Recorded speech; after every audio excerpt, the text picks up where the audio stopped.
Salut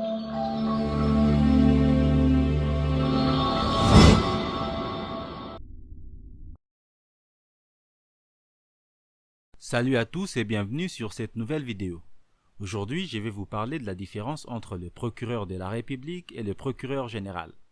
Mais avant cela, je vous demande de liker cette vidéo pour encourager la production de prochaines vidéos, de vous abonner à notre chaîne et surtout d'activer la cloche de notification si cela n'a pas encore été fait.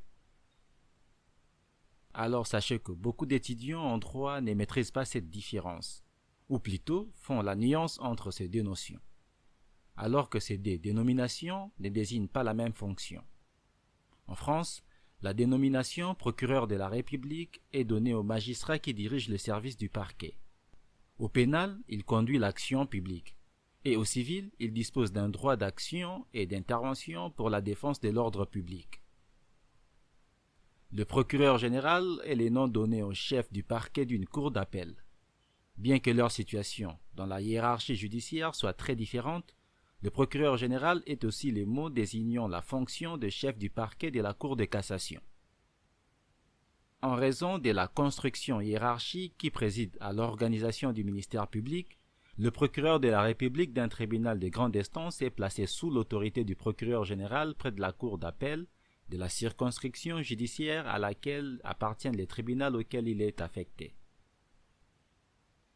Donc, pour résumer, le procureur de la République est attaché aux tribunaux de grande instance ou aux tribunaux de première instance dans la plupart des pays.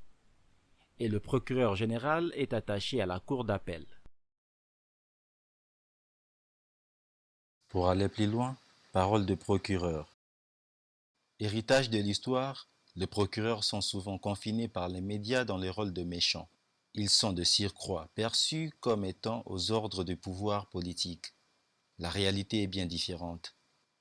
Le métier de procureur s'exerce non pas au nom de l'État ou du gouvernement, mais de la République. Il est fait de prise de responsabilité, non d'acte de soumission.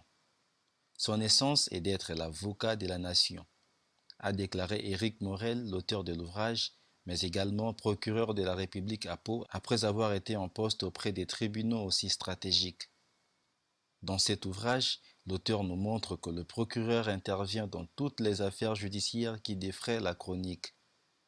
Les dossiers politico-financiers, le terrorisme, la pédophilie, la violence urbaine, etc.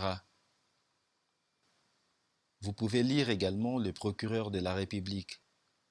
Qui ne connaît pas l'existence du procureur de la République dont les interventions sont évoquées lorsque l'activité criminelle fait des gros titres de journaux?